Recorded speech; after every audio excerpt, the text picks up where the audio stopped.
Hernández de la World Justice Project, ya viene en camino, entonces se suma más o menos en unos 5 o 10 minutitos, pero yo creo que podemos comenzar a charlar. Y bueno, pues muchas gracias por acompañarnos en el segundo día de trabajo. Estamos en el seminario sobre alcances y consecuencias de la impunidad en México. ¿Gané? Sí. Yo ya la conozco, yo la he visto. Sí, se me hizo como conocida. Muy bienvenida, vamos recién comenzando. Y bueno, vamos con la primera. Hoy vamos a tener únicamente 2 mesas. Esta que es sobre impunidad y la agenda pendiente de la 4T. Y la siguiente, donde vamos a trabajar sobre captura estatal, mecanismo internacional contra la impunidad y características y viabilidad de la política y jurídica en el contexto federal mexicano. Entonces, lo que nosotros les proponíamos a Vianela, a Juan Antonio, a Daniela y a Irene es que tengamos unas presentaciones o puntos de partida iniciales muy cortitos, de unos 10 o 15 minutos, para que no se haga tan pesado. Yo les decía incluso que lo hiciéramos como si estuviéramos en la sala de mi casa y alguien quería traer vino, pero les decía, no, son las 10 de la mañana, ¿no? O sea, no da todavía como para tanto. Pero la idea es que sea como un diálogo muy suelto. Y a partir de esos posicionamientos iniciales de 10 o no más de 10, no más de 15 minutos, hacemos si quieren después una segunda ronda y luego además complementamos tomando preguntas o comentarios de la gente que nos acompañe, ¿no? Entonces, tenemos 2 preguntas detonadoras sobre los pendientes de la 4T en materia de impunidad. La primera pregunta detonadora que les proponemos tratar de responder es cuáles son los principales pendientes en materia de impunidad del actual gobierno. Y la segunda, que es tal vez la más difícil, ¿cómo se podrían resolver? ¿No? ¿Cómo lo resolvemos? Entonces, si quieren, empezamos, pues ahora sí que del otro extremo hacia acá, miren, unos 10, 15 minutitos.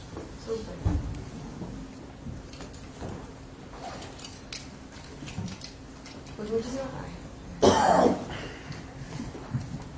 El problema es sentirse como en la sala de su casa.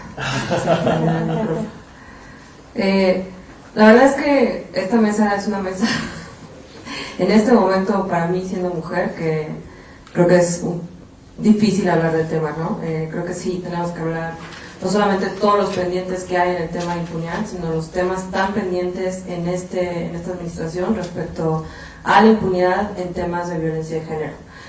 Y sí creo que hay que hablar muy claramente de eso, porque yo la verdad es que ya estoy un poquito cansada de escuchar en distintas tribunas, pero sobre todo desde la presidencial, diciendo que se está haciendo todo lo posible por combatirla, que es un tema de neoliberalismo, comparándola con la violencia generalizada que estamos viviendo, más con las responsabilidades que sí tiene en particular este gobierno respecto a ese tema. Obviamente en otras medidas es importante aclararlo, ¿no? Mucha de la violencia que vivimos como mujeres, pues claro, es una competencia a veces de gobiernos locales y estatales, que podría parecer que no es una competencia del gobierno federal. Pero cuando vemos los recortes que hay al presupuesto para estancias infantiles, para los refugios contra mujeres, que son algunos de los lugares a los que ellas pueden ir cuando están en una situación de violencia familiar y doméstica, cuando vemos cómo se está haciendo la reducción a muchos presupuestos como INMujeres, como CONAVIM, ahí sí creo que es una agenda pendiente de esta administración. Entonces sí quería empezar con eso, porque hoy nueva vez se nos vuelve a decir un discurso en el que casi se nos da permiso de hacer una huelga por algo que ya estamos cansadas que los hombres vengan a decir qué tenemos que hacer y cómo lo tenemos que hacer. Y también otras cosas que es muy desconcertante es que siempre cuando nos intentamos organizar o lo logramos de cierta manera, ahora sí que parece que alguien está detrás de estos movimientos, ¿no?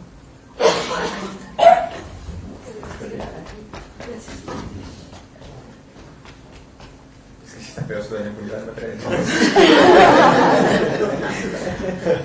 Vaya que sí.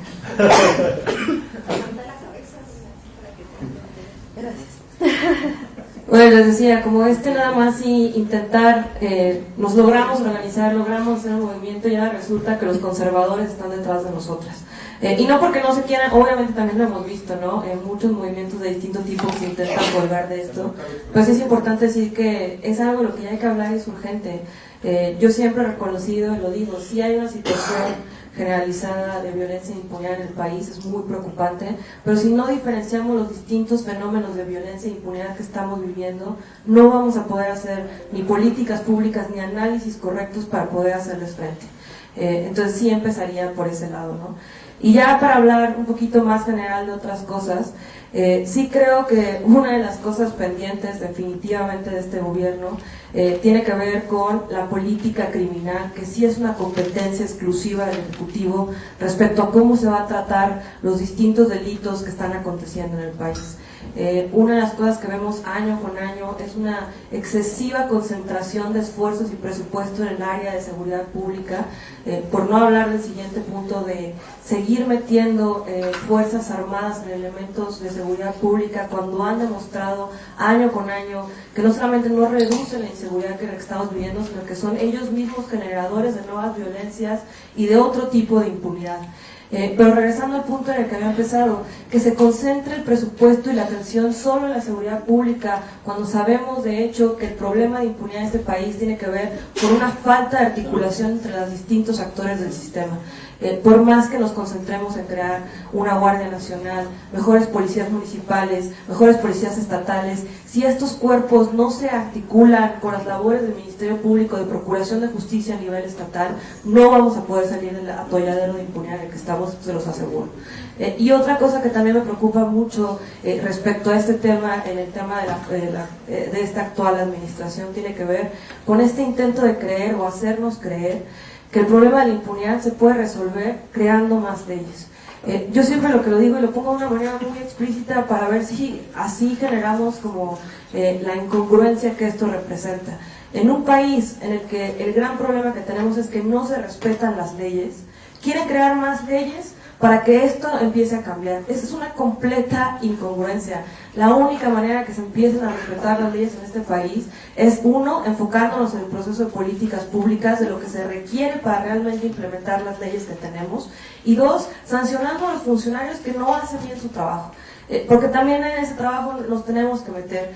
Cuando hay impunidad, y nosotros en Impunidad Cero hablamos una y otra vez respecto al tema de impunidad administrativa, que se refiere a cuando un funcionario no hace bien su trabajo y no es sancionado por eso, lo que acabamos generando es un entorno de mala administración pública, de corrupción, de múltiples violaciones a muchos derechos y por ende un fenómeno en que la impunidad está en los niveles en los que está. Entonces sí creo que es otra de las cosas que tenemos que hablar. Hacen falta políticas públicas que se ejecuten y para eso necesitamos también presupuesto, que es otro de los pendientes de esta administración en el tema. No necesitamos reformas legales. O sí, tal vez requeríamos algunas, pero son las mínimas. Ahora sí que los proyectos que hemos escuchado y que nos pusieron a tantos en los pelos de punta respecto a lo que necesitaba el sistema penal para realmente funcionar, sí creo que es momento de decir, no hay manera que una ley arregle problemas que en el fondo son problemas operativos, problemas de capacitación, problemas de malas gestiones, problemas de malas decisiones tomadas dentro del propio interior de las instituciones. El otro día yo le estaba diciendo, me pusieron a llenar un IPH, que es el informe policial homologado, y decía, es que realmente la puerta giratoria está aquí. O sea, ni siquiera yo, teniendo tanto conocimiento del sistema, podía llenar el IPH teniendo conocimiento de un caso en concreto, porque es que hay que llenar cuál es el primer respondiente, quién hizo la detención, quién va a llevar a la persona detenida, una descripción completamente detallada de los hechos, un croquis del lugar. Obviamente entiende uno a estos policías que ni siquiera tienen los recursos a veces para que se les proporcione el propio IPH en físico, que ellos mismos tienen que hacer la impresión de este IPH, y que luego llegan, después de haber, imagínense, enfrentado una situación de violencia en la que salvaron la vida, tener que llenar este informe policial homologado y actuar además como testigo de este hecho que tuvieron que haber presenciado para que les acepten la puesta a disposición. Y llegar y que el Ministerio Público les diga, es que no me llenaste bien el IPH y va para atrás. Ahí está la impunidad. La impunidad no está en el Código Nacional de Procedimientos Penales, no está en la Ley Orgánica de la Fiscalía General de la República. La impunidad está en estos elementos que no le estamos prestando atención. Y eso sí creo que es competencia también del Poder Federal, porque es el que tiene que establecer la política criminal y la manera en que todos estos distintos actores van a acabar poniéndose a trabajar para luchar con este tema. Y ya para hablar del tema que también ha sido de él, no puede ser, y otra gran contradicción de esta administración, es que se hagan reformas para intentar sacar a gente inocente de la cárcel, que se reconoce que fue gente que no tuvo los recursos para hacer frente a un sistema de justicia extremadamente injusto, y que al mismo tiempo se esté ampliando de manera indiscriminada el catálogo de delitos que merece prisión preventiva en este país. Ya tenemos que salirnos de la lógica de que eso es acabar con la impunidad, porque lo único que está haciendo es generar una impunidad doble. Ni siquiera sabemos si esa persona que está en prisión es la persona que cometió el delito, muy probablemente no lo sea. Entonces tenemos una impunidad de un delito que sigue impune porque alguien está en la cárcel y una persona inocente está enfrentando un sistema de justicia de una manera que no debería. Entonces sí tenemos que hablar también del asunto que implica el tema de prisión preventiva. A mí me preocupa sobremanera este doble discurso que escucho de, claro, es que las cárceles están de gente pobre e inocente, vamos a hacer una ley de amnistía, y por otro lado amplían este catálogo, perdón, pero es una contradicción absoluta. Y sí tenemos que hablar de ese tema. Y otro tema que también creo que, y ya con esto voy a terminar, del que hay que hablar es la impunidad rampante que existe en el asesinato a periodistas y a defensores de derechos humanos y ambientales en este país. Sí es un tema que definitivamente se tiene que poner en la agenda, porque nosotros nos llaman igual una y otra vez a mesas de discusión para ver qué se puede hacer respecto a la ley de protección de periodistas y defensores de derechos humanos, y siempre que les decimos, pregúntenles a ellos cuáles son las necesidades, los que ya estuvieron en el mecanismo, que les digan qué falla, porque ese mecanismo está fallando, y ustedes deciden arreglarlo todo con una mesa en la que les decimos que está fallando. Nada más dicen que ya tuvieron parlamento abierto, hacen unas modificaciones a la ley y creen que con eso van a dejar matar a periodistas en este país. Sí creo que tenemos que entrarle al tema, y obviamente una serie de cantidad de temas que después regresaré, pero sí creo, yo sí me quisiera quedar con esto. Tenemos que hablar de lo que está pasando, de impunidad en violencia de género, de impunidad a nivel de justicia estatal y la falta de desarticulación de estos actores. Tenemos que hablar de la falta de política criminal que sigue existiendo en este país para que realmente todos estos actores actúen de una manera coordinada. Tenemos que hablar de la falta de presupuesto, que sabemos que no es un elemento ahora sí que suficiente para arreglar la justicia en el país, pero sí es un elemento necesario. Y sí tenemos que hablar de lo que está pasando con la grave situación de violación y de impunidad de casos de violaciones a derechos humanos de periodistas y defensores del medio ambiente. Y con eso lo dejaría. Gracias.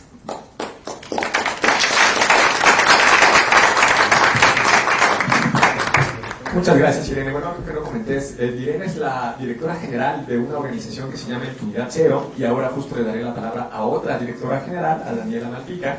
Ella es la directora general de una institución que se llama Justicia Transicional México. Bueno, no, tienes Justicia Transicional MX. Venga, Dani, gracias. Pues buenos días a todos y a todas. Muchas gracias por esta primera intervención. Y pues justo como que mi primera reflexión es esa, ¿no? Cómo crear un sistema de justicia en general que atienda a las realidades mexicanas, ¿no? Atendiendo la violencia de género, atendiendo violencia de defensores y periodistas. Pero a mí me gustaría rasgarle un poquito más, hablando un poco o adentrándonos un poco en el contexto de Michoacán, ¿no? Que tuve la oportunidad de estar en trabajo de campo mientras estuve en CNDH durante el conflicto. Y pues bueno, ahí creo que la realidad se empieza a complicar, ¿no? Y creo que hay que entender los distintos tipos de violencias para poder entonces empezar a enfrentar la impunidad, ¿no? Entonces, tienes en Michoacán una población civil que se arma, que es cuando surgen las autodefensas, precisamente porque hay una ausencia completa del Estado de Derecho, ¿no? Y no solamente por falta de instituciones, porque si nos metimos a analizar la cantidad de ministerios públicos que había locales, o sea, estos estatales y municipales y federales. Había municipios de gran extensión territorial donde nada más había uno o dos. Para la cantidad de delitos que se cometen o violaciones graves que se cometen en Michoacán puede ser una desgracia, ¿no? Tienes 2 asesinatos y tienes un MP, ¿no? Entonces ya no te da. Y eso es un decir, ¿no? Las cifras son espantosas. Tenías el problema de la colusión, ¿no? Tienes un estado que está completamente cooptado por la delincuencia organizada. Y ese es el caso de Michoacán, que estoy segura que es un espejo de otras realidades que, como bien saben, suceden en todo el país, ¿no? Otro ejemplo es el caso de Nayarit, que por ejemplo el reportaje de Mexicanos Unidos contra la Corrupción y la Impunidad sacó hace poco, que también, ¿no? Ahí está el gobernador y el mismo fiscal despojaban a las personas de terrenos para poder dárselos a la delincuencia organizada.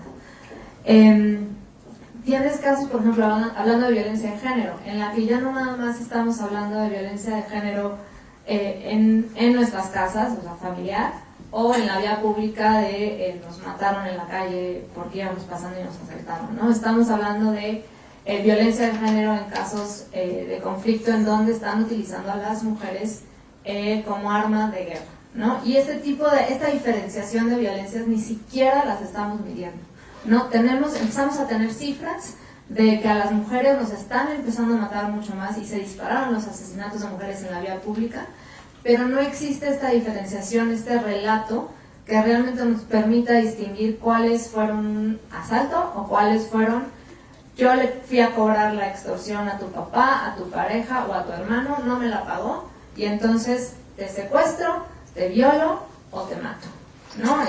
No hay una distinción de este tipo de violencias. Para poder combatir este tipo esta distinción, pues necesitamos primero reconocerlas y tener datos certeros. La otra es la impunidad. Empieza a mezclarse y empieza a tener consecuencias que ayer discutieron contigo, Daniel, que no nada más es en el tema de la justicia, ¿no? Nosotros entrevistábamos a chavitos que estaban en los grupos de autodefensa, muchas veces con los templarios, y te platicaban que ellos habían dejado la escuela porque les cobraban una extorsión de 10 pesos diarios para entrar a estudiar, ¿no? Entonces, eso también es impunidad, ¿no? La impunidad empieza a tener y a cercenar absolutamente todos los entramados del tejido social y de todas las instituciones y todos los derechos. Otro ejemplo es la manera en la que la extorsión, sabemos que extorsionan, ¿no? Pero igual y no sabemos el grado. Teníamos casos de mineros que fueron despojados de sus terrenos, de sus minas, y que no había ni siquiera denuncia porque están cooptados o están amenazados, ¿no? Tortillerías, aguacateros, los limones, los ganaderos, absolutamente todas las industrias de Michoacán tenían un problema de extorsión. Entonces, creo que uno de los primeros retos de la 4T para poder atacar la impunidad es empezar a entender estas violencias y este contexto en específico, que en ciertos estados alcanza el nivel, por lo menos el nivel de conflicto armado no internacional, ¿no? Para poder atender ese tipo de causas, pues hay que empezar a aceptar y a recoger datos que nos puedan ayudar a crear las políticas públicas que realmente puedan atender esta situación, ¿no? El otro tema es la cifra negra, ¿no? Las cifras que tenemos ahorita, que de por sí ya son del horror, principalmente violaciones graves a derechos humanos, son la punta del iceberg de lo que está pasando en este país. Este trabajo, este informe de la CNDH logró recopilar casi 3.000 testimonios. Visitamos 73 de los 113 municipios y la gente estaba aterrada de hablar. No, era muy difícil lograr que se acercaran, platicaran con nosotros, mucho menos que estas personas se atrevieran a presentar una denuncia de cualquier tipo de delitos o de cualquier tipo de situación, ¿no? Un ejemplo fue, por ejemplo, entrevistamos a la regidora municipal de Buenavista, que estaba embarazada de 4 meses. Nos empezó a decir precisamente que había muchas cosas muy chuecas, que no podía hablar en ese momento. La llaman al municipio de Apatzingán y esa misma tarde desapareció y nunca más volvimos a saber de ella, ¿no? Entonces hay una cifra negra que ni siquiera estamos viendo, ¿no? Y vemos poblaciones enteras aterradas que no están denunciando. Entonces, ¿cómo vamos a salir a buscar a todas estas personas que están sufriendo violencias innombrables y tratar de crear un mecanismo que pueda responderles, ¿no? De lograr llegar a un sentido de verdad, justicia y reparación para ellas. Después, yo me pregunto, ¿qué significaría romper precisamente con la impunidad, ¿no? Obtener sentencias nada más, o para poder bajar los niveles de ahora sí estamos produciendo resultados. Y por qué me pregunto esto es precisamente por el entramado social en el cual ha atravesado, ¿no? Y lo digo porque allá nos dimos cuenta, también entrevistando a la población, nos decían, pues es que aquí todos sabemos quién extorsiona, quién mata, quién es templario, quién es militar, quién es policía federal, quién es policía municipal, y pues uno es mi tío, el otro es mi primo, el otro es mi compadre, el otro es mi comadre, y todos vamos a misa los domingos. Entonces, ¿qué significa romper la impunidad en contextos tan complejos como estos, ¿no? Y estoy hablando aquí de violaciones graves a derechos humanos, pero pienso también en el caso de Fátima, que no es que no sea grave, ¿no? Empezamos a ver ahorita a esta niña que fue lamentablemente secuestrada, violada, raptada, apresan a los papás, bueno, a los secuestradores, a esta pareja, y pienso también en la mujer, ¿no? Ahorita no me acuerdo cómo se llamaba, pero que declara: a mí me amenazó mi esposo que iba a violar a mis hijas y que no iba a poder volver a ingresar al domicilio si no le traía a Fátima, ¿no? Y entonces pienso, ¿van a juzgar con perspectiva de género? ¿Van a investigar con perspectiva de género el caso de la señora que se vio involucrada, si esto es cierto? Porque entonces sí, seguramente vamos a tener una sentencia, pero yo me pregunto si esa sentencia nos va a romper con la impunidad dando realmente justicia, ¿no? Y este es el tipo de casos que vas a encontrar en Michoacán, en el cual la gran mayoría van a tener un papel de víctima-victimario. La siguiente reflexión que tengo es cómo atender la masividad, ¿no? Tenemos ahorita los recursos técnicos, económicos y humanos realmente para poder atender los casos que ya existen denunciados en los ministerios públicos y los que no, o sea, toda esta cifra negra. Y ahí, ¿cómo vamos a diseñar un mecanismo que pueda responder a esta masividad de casos, ¿no? Y la última es justo también lo que ha logrado que nosotros podamos tener todas estas reflexiones, y que coincido contigo, es la sociedad civil y los periodistas son aliados de la 4T, y creo que no se están dando cuenta de eso, lo están tomando como una oposición, como un afrentamiento, y la realidad es que no. Entonces creo que ahí tienen un reto también muy importante para romper con ese vicio de decir que nada más estamos para desacreditar, estamos para tratar de visibilizar que hay contextos mucho más complejos de lo que se está haciendo y que se requiere mucho más trabajo, ¿no? Y pues bueno, yo cierro ahorita con eso mi participación.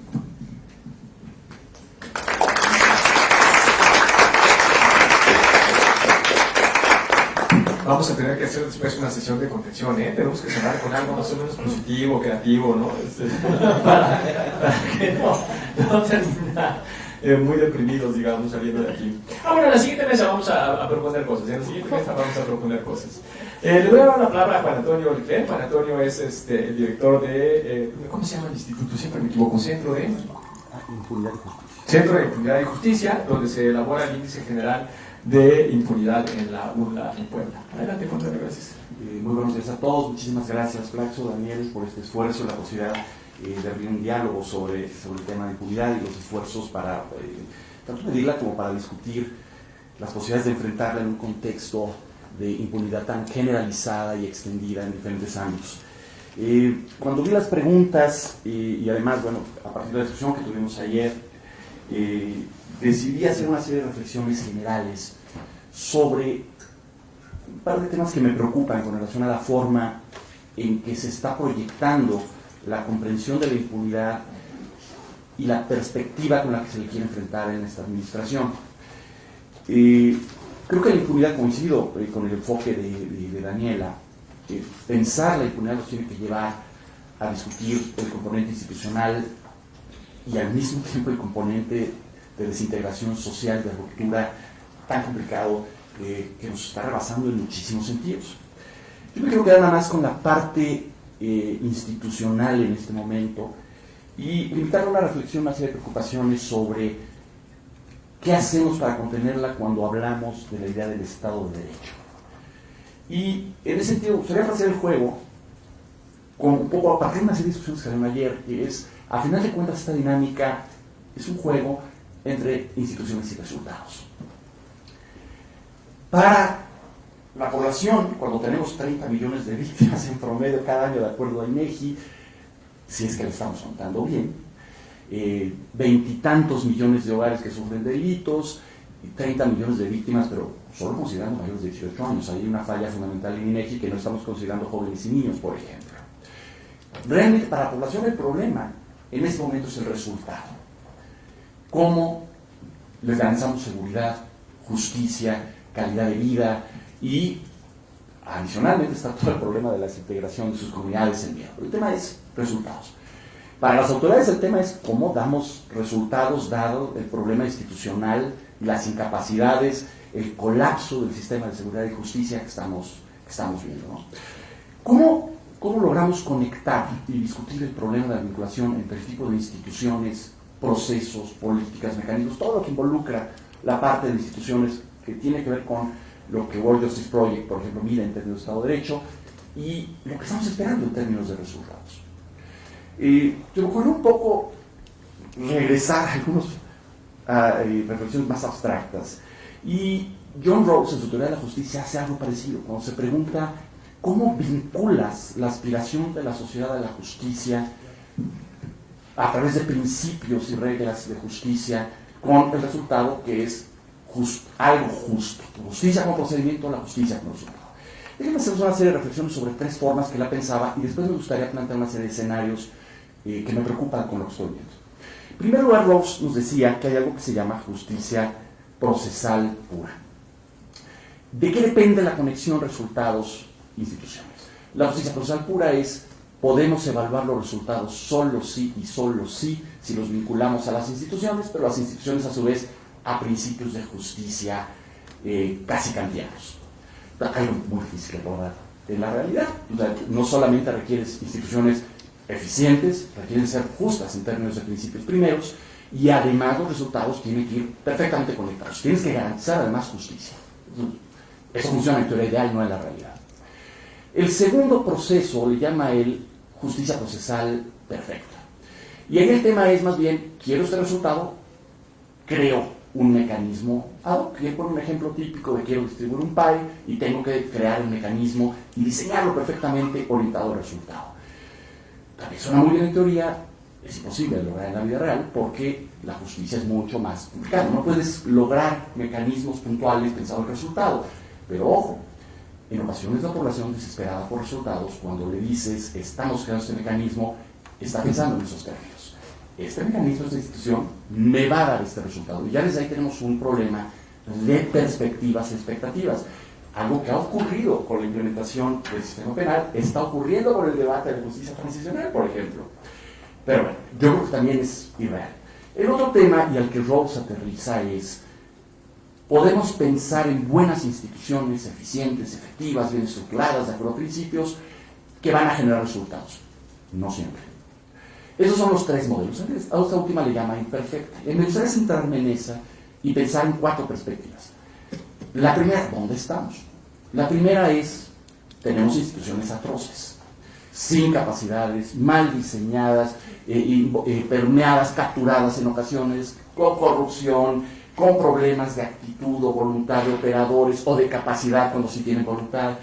Tenemos un problema de malas instituciones y tenemos un problema de malos resultados. Tenemos impunidad, corrupción, violencia, incidencia delictiva altísima. Ese es el escenario donde estamos.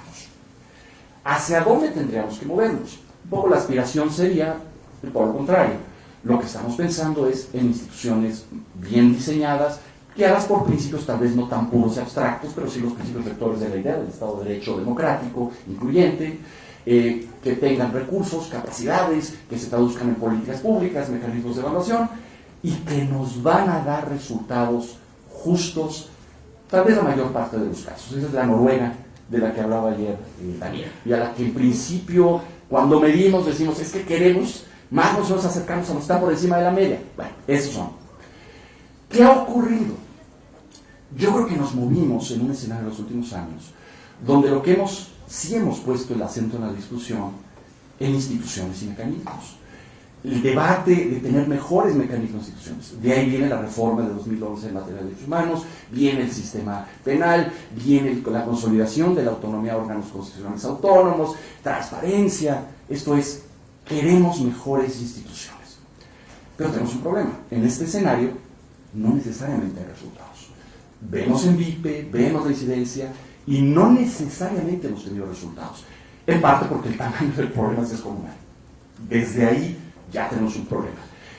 Pero el otro es porque el cambio institucional desde esta perspectiva es lento y no necesariamente va a garantizar los resultados de inmediato en la forma que queremos, pero aún más como nos está demandando la sociedad. Y eso es un problema gravísimo Y creo que es el medio del asunto de lo que ha ocurrido. Mi lectura y mi preocupación es que lo que está ocurriendo en el contexto de la 4T, pero creo que también involucra la oposición, es que en lugar de seguir ese camino que involucra diálogo, apertura, gobierno abierto, parlamento abierto, discusión con sociedad civil, con expertos, apertura a métodos de gobierno, porque tenemos que agarrar instituciones, pero evaluarlas y dar la cara por los resultados, el juego de la responsabilidad.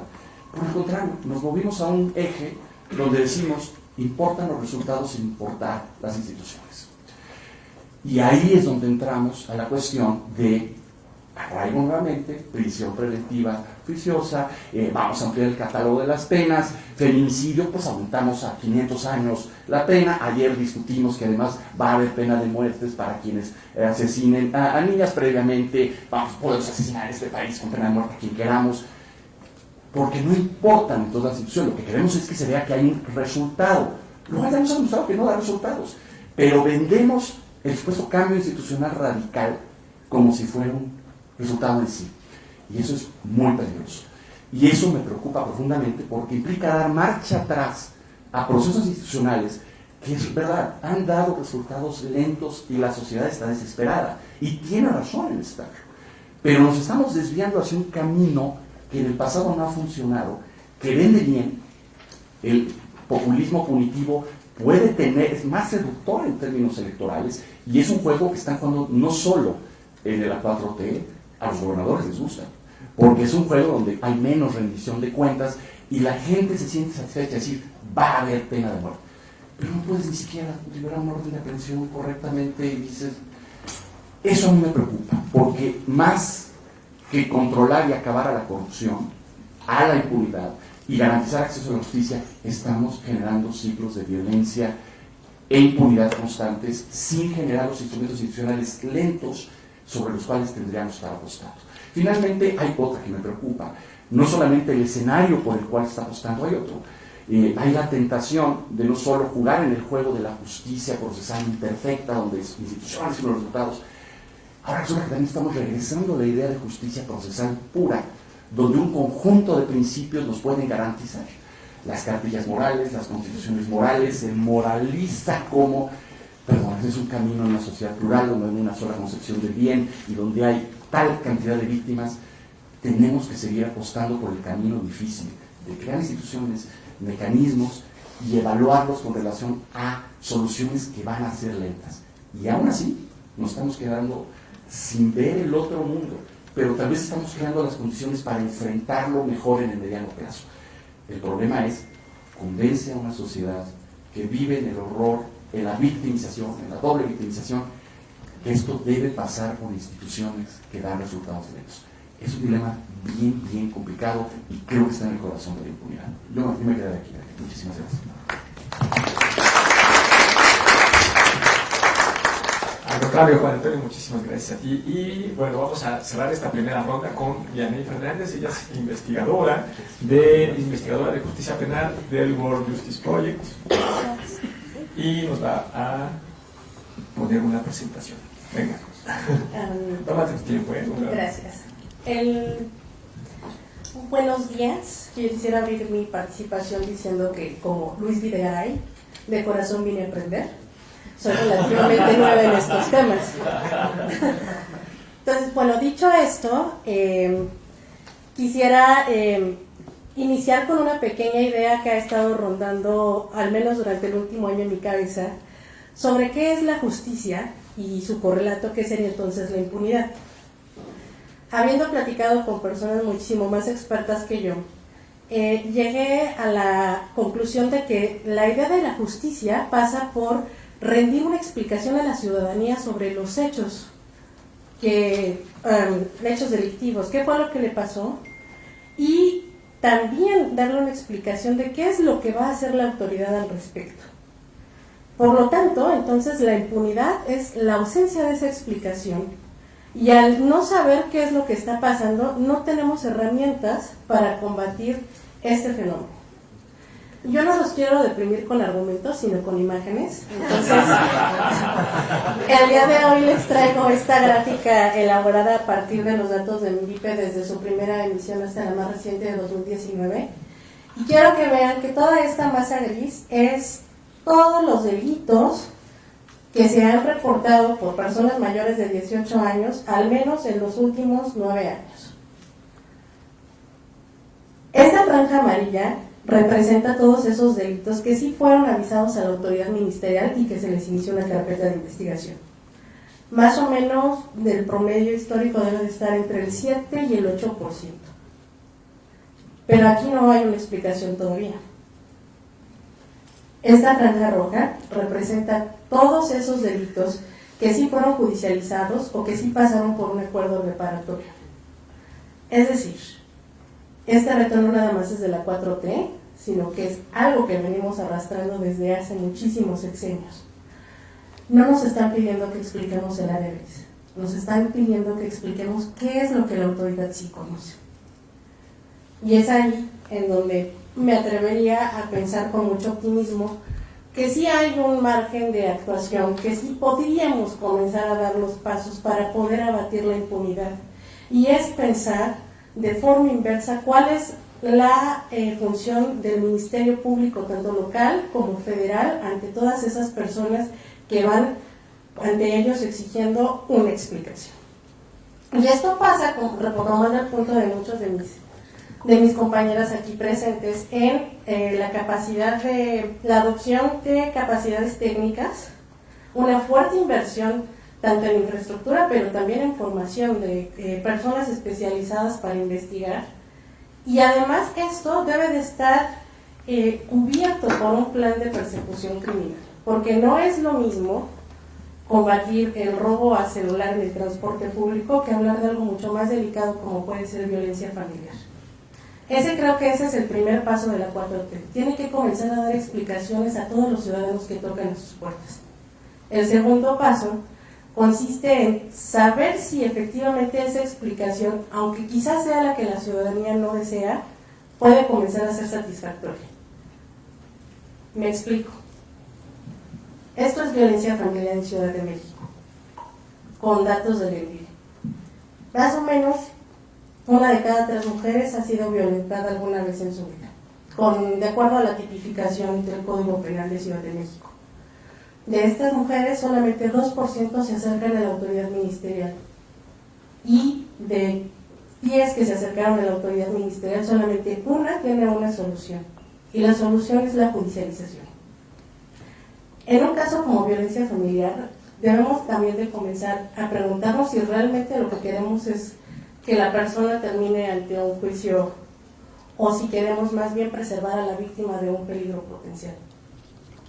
Creo que si yo tuviera que resumir cuál es el reto y cuál sería la solución, es brindar explicaciones y comenzar a apoyarse en diagnósticos de personas que están más especializadas en el tema. Yo estoy de acuerdo con mis compañeras que el hecho de hacer leyes a diestra y siniestra, cada vez más draconianas, lo único que genera son los incentivos para que las personas no acuden a las autoridades. En un país en donde tú, siendo testigo, podrías terminar siendo un presunto culpable, te piensas 2 veces en contacto con la autoridad. Creo que esta es la manera en que quisiera cerrar mi presentación. Gracias.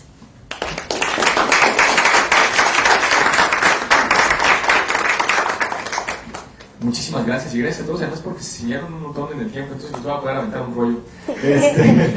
No, más bien a ver, como para empezar a discutir y tratar de recuperar algunos puntos que me parece que son comunes de las y los 4, y sobre eso charlarlos. Lo primero que creo yo, el primer punto que pusieron bien interesante, tenemos que distinguir en violencias e impunidades, porque en la medida que logremos diferenciarlas, pues también vamos a poder hacer políticas públicas diferenciadas para cada uno de ellos.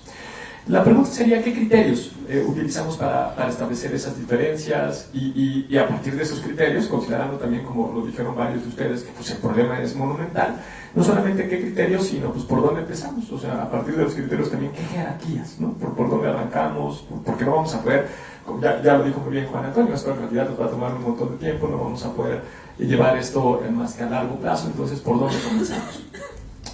El otro punto que me parece que también estuvo en varias de las ponencias es que las lógicas de la violencia están ordenando la vida cotidiana, que tenemos zonas en donde el Estado no está presente, o peor aún, el Estado es incluso parte de esas redes de macrocriminalidad. Para decirlo con mucha claridad, tenemos regiones en México en donde las redes de macrocriminalidad directamente gobiernan, y cuando digo regiones, y este sería el tercer componente, no es que eso pase a 2, 3, 4 poblaciones, no, eso es masivo, ¿no? Como son masivas las desapariciones, como son masivos también los homicidios. Y ahí lo que yo siempre me pregunto es, ¿cómo descapturamos al Estado? Porque la idea es que pues, lo que necesitamos es, ¿no?, instituciones que más o menos empiecen a echarse a andar. Entonces ahí la pregunta es, otra vez bajo la lógica de a lo mejor establecer criterios de prioridades y por dónde arrancar, ¿cómo descapturamos a esas instituciones en esos espacios? Y al que lo descapture, pues un buen descapturador será. Una tercera, los espacios de desamparo, ¿no? Obviamente, en la medida que tenemos regiones que se encuentran gobernadas por estas redes de macrocriminalidad, esas amplias regiones se encuentran abiertamente en el desamparo. Y en la medida que están en el desamparo, algo que nos mostraba con mucha claridad Vianney en la primera gráfica, en donde nos miraba que la zona gris en realidad prácticamente no la estamos considerando, y esa es justamente pues toda esa cifra negra, ¿no? ¿Cómo generar mayor confianza en las instituciones, ¿no? para que la gente vaya, ¿no? Que está muy de la mano con lo de descapturar al Estado, descapturarlo por un lado y luego generar la confianza correspondiente.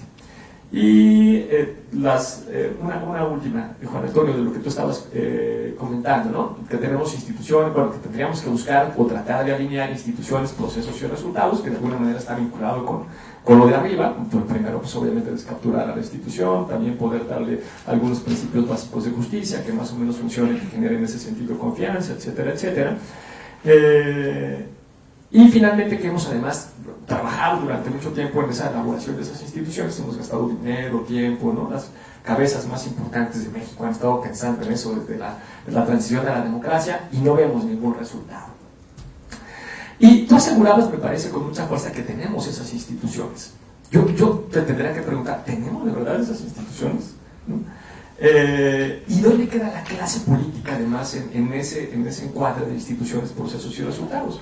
Porque, claro, con una muy buena clase política, a lo mejor un mal diseño institucional, pues habla, ¿no?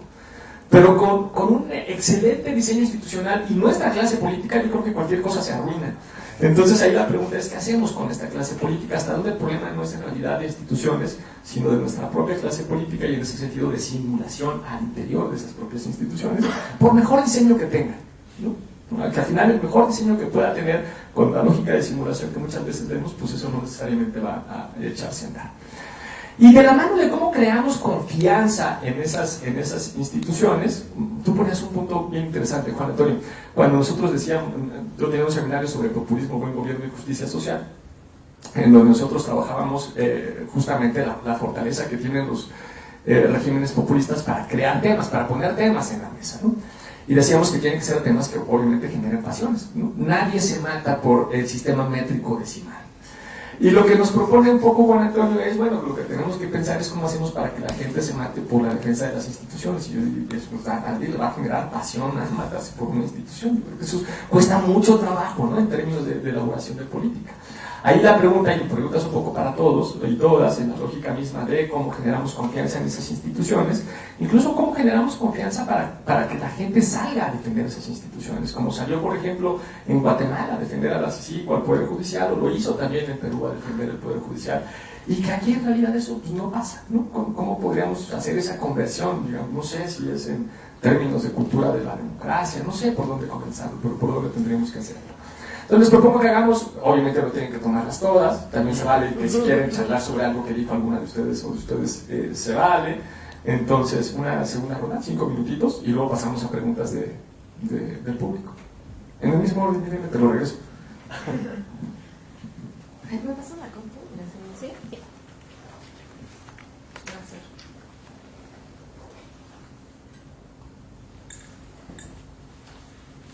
Ya, la primera intervención fuera de la pasión, ahora va a haber orden y la esperanza. Y aprovecho para hacer anuncio. En Impunidad Cero sí, obviamente nos dedicamos al tema de impunidad, pero sabemos que si nos quedamos con la imagen de que en el país se resuelven tan solo 98%, más bien que no se resuelven 98% de los delitos que acontecen, lo que nos preocupa es que acabamos con una desesperanza muy grande. Entonces decidimos hacer este proyecto obviamente grande, o sea, casi todos los proyectos que hacemos intentamos que sean diagnósticos con datos respecto a la situación de impunidad en el país. Creamos esta plataforma que se llama Impuniata para que la gente dimensione cómo se compone la impunidad y de qué, porque sí creemos en Impunidad Cero que la impunidad se conforma de dos grandes cosas: la altísima cifra negra que existe en el país, que es del 93% a nivel nacional, y la baja efectividad en procuración de justicia. Entonces sí lo hicimos porque queríamos señalar estos dos, ¿no? Porque además también nos dedicamos a esos dos lados, a analizar qué es lo que falla en procuración de justicia y a intentar impulsar la denuncia ciudadana, explicándole a la gente cómo denunciar, porque creo que es también una de las grandes trabas. No nos hemos dado a la tarea de explicar a la gente cómo se denuncia un delito, qué tipos de delitos se denuncian ante qué autoridades. Estas son otras cosas que nos pasan cuando vamos a hablar con procuradurías y fiscalías, pues sí, se quejan mucho de que somos ineficientes, pero muchas veces llegan y me piden aquí que les arregle un divorcio, cuando les digo es que eso no es un tema penal, es un tema civil o familiar, dependiendo del caso. Entonces sí creo que tenemos que también explicar esto, porque sí creo que ahí empezamos ya a hablar de lo que se puede hacer al respecto, ¿no? Otra de las cosas que tiene esta página tiene todos nuestros estudios que hemos hecho con respecto a las cifras, para que ustedes puedan ver la diferencia de desempeños que hay respecto a los estados. Es una de las cosas que más nos importan cuando hacemos, que se den cuenta de la diversidad de desempeños que hay en todo el país. Porque eso abre la puerta a decir que si hay una cantidad de buenas prácticas, de que por algo Yucatán, Querétaro, Chihuahua están saliendo arriba respecto al puntaje de los óptimos, o que puedan ver, no sé, aquí van a ver todas las variables del índice, ¿no? ¿Cuántos ministerios públicos por cada 100.000 habitantes hay? ¿Cuánto presupuesto per cápita destina a la procuración de justicia? ¿Cuánta carga en tiempo promedio tiene cada ministerio público respecto a su trabajo? ¿Cuánto tiempo medio de espera para denunciar? Que ahí es uno de los temas que retomó de Daniel. Si queremos aumentar la confianza en las instituciones, también nos tenemos que dar cuenta que muchas veces es una cosa dar una buena atención al usuario. Nosotros tenemos una gráfica en la que sí creemos que hay una clara relación entre tiempo de espera y cifra negra.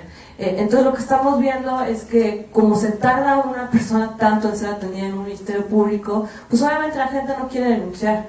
Y que si hubieran mejores modelos de atención para recibir estas denuncias, veríamos un incremento en la cantidad de denuncias que se dan, y por ende sí creo que se vería un aumento en la confianza. Obviamente la efectividad en procuración, que es también otra de las que les quiero enseñar, porque justo ahí está el meollo del asunto y de lo que también hablaban varios, ¿no? Obviamente el sistema acusatorio ha tenido buenos resultados en muchos estados, pero sí tenemos que tomar en cuenta que es un proceso lento y que también nos encontramos en una situación de violencia que no estábamos esperando al momento de hacer estas reformas, ¿no?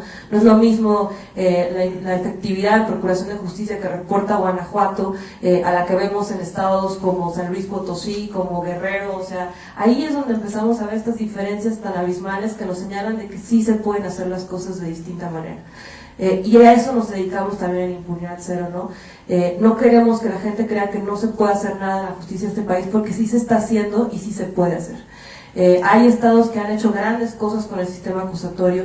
Creemos que obviamente estados que pueden mejorar, pero que la única manera que les digamos que sí se pueden hacer las cosas de distinta manera es que les enseñemos con datos duros que esto sí está pasando. Porque siempre que yo hablo de impunidad, pues sí, es muy desconcertante empezar con esta cifra de que en México la probabilidad de que un delito se denuncie y se esclarezca es de tan solo 1.3%. Pero cuando les digo que esta cifra está compuesta de un 93% de denuncia negra, les puedo decir, de cifra negra, les puedo decir que entonces ahí los ciudadanos tenemos una gran aportación que hacer en la lucha de la impunidad, que tiene que ver con la denuncia de los delitos de los que somos víctimas. Y ya cuando revisamos, claro, lo que decía Daniel, nuestras preguntas, ¿cómo priorizamos?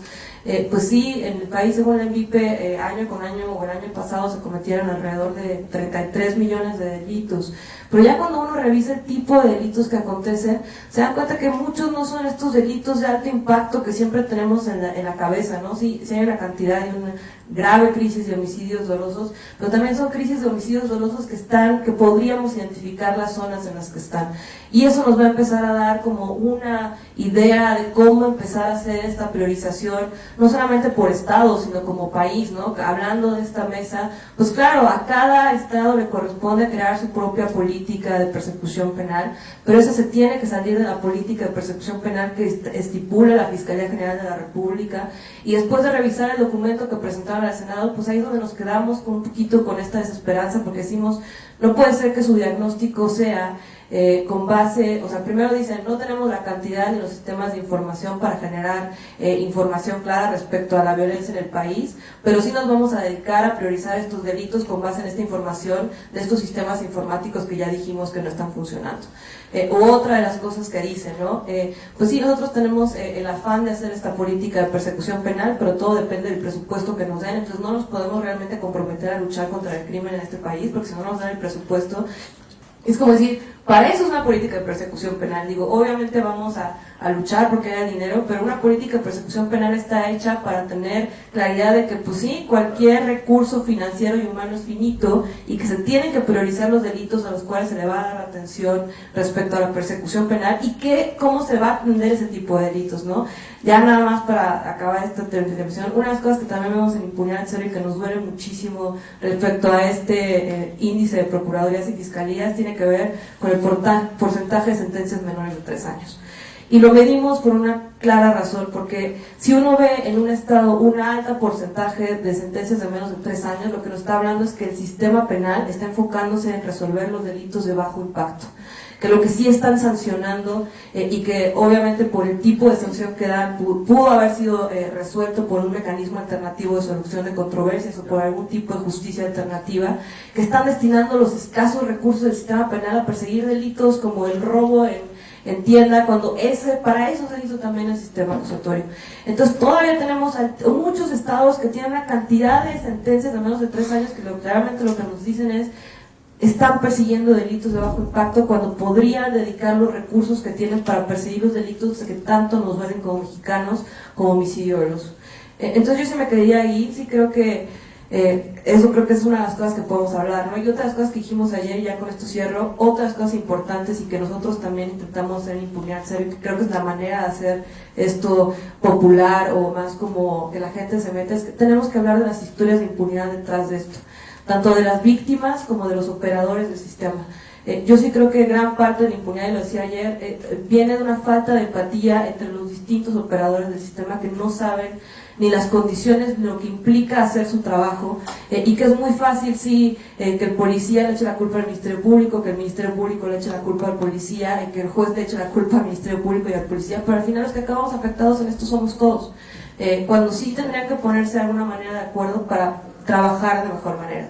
Y como lo decía ayer, otro tema que también tenemos que hablar es la abogacía en este país. Sí creo que hay una falta de ética en muchos de los abogados litigantes que también acaban minando al propio sistema desde afuera, que los ministerios públicos tienen que muchas veces lidiar con estos abogados litigantes que no le quieren estirar el caso o prolongarlo para ganar ellos más, o tirarlo por alguna causa procesal.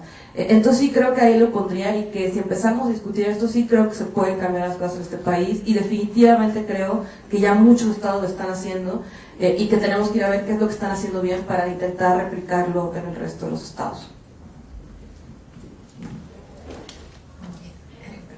Pues sí, o sea, me gusta cómo se basa como con un poco de esperanza y sí, no, yo quiero continuar esa esperanza, ¿no? De que sí, es duro asomarse a veces al abismo de nuestros contextos y nuestras realidades, ¿no? Pero justamente sí creo también, y por eso me dedico a esto y todos nos dedicamos a esto, que no estamos para la basura todavía, ¿no? A pesar de lo complejo de nuestra situación, ¿no?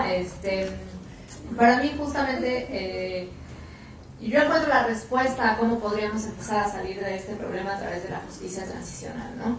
Retomo un poco tus palabras, Vianey, de la justicia, que es tratar de encontrar una explicación, ¿no? A las víctimas de qué fue lo que sucedió y poder tener entonces una respuesta acorde a qué es lo que sucedió, ¿no? Y para esto la justicia transicional tiene 4 pilares importantes, ¿no? Que es la verdad, que es justamente para tener una explicación de la tragedia y de todos estos horrores. La justicia, donde justamente es tener una estrategia de persecución. Aquí la justicia transicional por lo general se enfoca en graves violaciones a derechos humanos, crímenes de lesa humanidad, crímenes de guerra, que sí han sido cometidos en nuestro país, La reparación a las víctimas, por supuesto que, como bien dicen, no hay un presupuesto ilimitado para este tipo de cosas, ¿no? Entonces necesitamos cuidar los recursos no solo de inversión en el ámbito de la justicia o de la verdad, sino también en la reparación, ¿no? ¿Cómo vamos a reparar a esta cantidad de millones de víctimas? Y por último, el cual está muy asociado justamente todo lo que estamos hablando ahorita, que es las garantías de no repetición, ¿no? Que aquí es donde y cómo vamos a invertir en estas instituciones que se deberían quedar, que son las que tenemos que construir a largo plazo, ¿no? Entendiendo que los procesos de justicia transicional justamente son procesos transgeneracionales, ¿no? Van a durar 30, 40 años, ¿no? Y pues sí, es una apuesta a largo plazo que a nuestros políticos y a nuestra clase gobernante en general, y no es nuevo, no les gusta apostar, porque lo que se ve y lo que luce, pues justamente son políticas como la del populismo punitivo, ¿no? Que lucen en el momento, pero que realmente no nos van a resolver el problema. ¿Por qué lo creo también? Porque sí creo que estamos desbordados, sí creo que el Estado mexicano está desbordado, y que a pesar de que podemos mejorar muchas cosas ahorita en las fiscalías, en las policías, en el sistema de justicia, pues no vamos a lograr dar resultados concretos para cada caso, ¿no? Entonces necesitamos darle un mínimo de respuesta a la cantidad de víctimas que hay en este país de violaciones graves.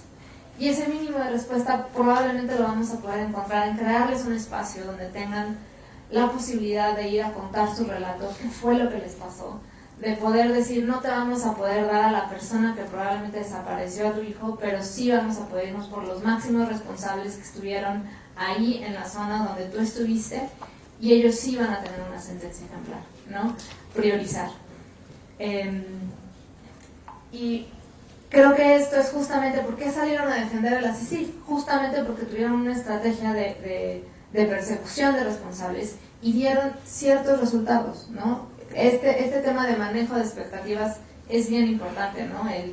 La justicia transicional tampoco es una panacea, pero es una ruta que puede empezar a guiar la salida y empezar a dar una solución para las víctimas, lograr acercarlas a la verdad, a la justicia, a la reparación y a las garantías de no repetición, ¿no? Y algo que también me gusta de la justicia transicional es que no se queda nada más en las instituciones, sino que también aborda ahí qué cambios sociales, culturales necesitamos tener también como sociedad para empezar esta prevención, ¿no? Y lo bajo a algo mucho menos complejo, ¿no? El tema de la violencia contra la mujer, ¿no? Hemos creado leyes, hemos creado instituciones, hemos creado fiscalías. ¿Por qué no para? Porque no ha habido los cambios sociales y culturales que lo logren acompañar, ¿no? Nos hemos quedado cortos en ese sentido, ¿no? Entonces, creo que también busca empujar este tipo de cambios en las sociedades para que logremos fortalecer los sistemas de justicia y crear confianza en las instituciones. ¿No quieres? Pues, era el otro. No, Bueno, ya entendí por qué se lo pasaste. creo que me voy a centrar en esto, en cómo generar confianza en las instituciones. Creo que el primer paso es que como tanto sociedad como medios tienen que empezar a divorciarse de la idea de incidencia delictiva es igual a carpeta de investigación. Porque creo que creo que el gran divorcio entre lo que queremos que nos expliquen y cuando la ciudadanía va es cuando nuestras autoridades ministeriales tienen el incentivo de, oh Dios, una nueva carpeta aumentó la incidencia, me van a correr. Una vez que entendamos que cada denuncia que llega a los ministerios públicos locales o al federal es una oportunidad de conocer cómo se comporta el fenómeno delincuencial, vamos a estar del otro lado. Y al momento en el que estas autoridades abran las puertas, vas a comenzar a generar la confianza, en primer lugar para acercarte y saber que no te van a responder con una tontería. No, perdón por tomar el tema de violencia familiar, pero todo pareciera indicar que cuando una persona, una mujer en particular, es víctima de violencia familiar y va al Ministerio Público es porque lo peor ya pasó. O sea, ya es algo que está arriesgando su vida o la vida de alguien más. Y por experiencia de campo, lo que puedo decir es que cuando una mujer acude a la autoridad ministerial, lo primero que dice el secretario de acuerdos o el funcionario que esté en la puerta es pero ¿para qué si se va a terminar reconciliando? Regrese a casa. ¿No? Entonces, precisamente cambiar, cómo hacer que las instituciones sean más confiables, pasa también por cambiar cuál es el mecanismo, cuál es el chip que está atrás de estos funcionarios. Número 1, divorciando carpeta de investigación con incidencia, pero número 2, saber que su función consiste en protección a la víctima, pero también en descubrir qué es lo que pasó, o sea, el rendir una cuenta, insisto, y perdón por ser tan reiterativa en este tema. Si podemos comprender que una persona no necesariamente puede estar buscando que encarcelen a quien lo agrede, sino sencillamente que lo escuchen, que le digan, yo sí te creo, y lo más importante es, te voy a ayudar a salir de esa situación, es cuando ya estamos comenzando a hacer política pública. Y esto me lleva al tema de cómo debe de ser el combate, qué tipo de violencias. Sin duda es muy difícil, eso depende de cada contexto, pero lo que sí es de cierto es que el fenómeno no es uniforme en toda la República. Hay áreas en donde ciertas problemáticas se desencadenan con mayor virulencia que otras. Tan solo en el pequeño microcosmos de la Ciudad de México, casi todas las coordinaciones territoriales del área sur, su principal problema es violencia familiar. Cuando tú te vas hacia Benito Juárez o te vas a Gustavo Madero, es, no sé, fraude o amenazas.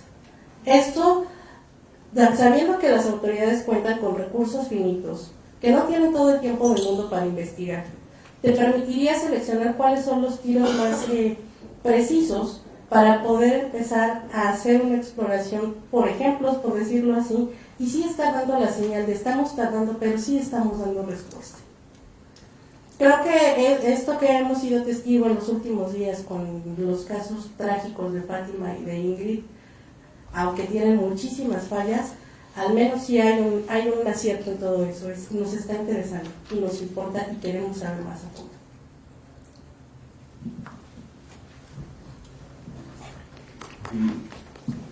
Voy a tomar dos temas antes de entrar al tercero, que es el que me interesa ahorita más, por alusiones personales. No es que crea que teníamos las instituciones. Yo creo que estábamos avanzando en una forma incompleta, disfuncional, no por graciosa concesión de las autoridades en muchas ocasiones, por presión social, por la sociedad civil, por la academia, pero había señales importantes de que estábamos trabajando en un cambio institucional. Mi preocupación es que hay una tendencia a dar marcha atrás en ese proceso, con el fin de decir medidas más duras y agresivas es igual a resultados. Y eso creo que es peligroso. ¿Las instituciones por sí solas van a resolver el problema? Yo creo que no. Es un problema de instituciones, de política pública, es un problema social que realmente incluso concebirlo nos rebasa. El tema es que si no empezamos a crear instituciones sólidas, y además nos pasó ese problema complejísimo de la confianza que mencionaba Yanei, es difícil construir una solución de largo plazo. Y es un reto verdaderamente complicado. La defensa de lo que contaste, la defensa heroica de las instituciones, le podemos pedir a la gente que ha sido victimizada, abandonada, que defienda las instituciones, pues es complicado. Pero al mismo tiempo nos estamos empezando a enfrentar a un fenómeno donde creo que tenemos que empezar a defender a las instituciones en otro nivel. Ayer hablábamos, por ejemplo, ya del impacto de lo que tiene de los asesinatos dirigidos a operadores del sistema de justicia, por ejemplo. Guanajuato, leí hace tiempo los datos y notas sobre lo que está pasando en términos de la violencia y el problema de que ya la policía no quiere ser policía porque está abandonada.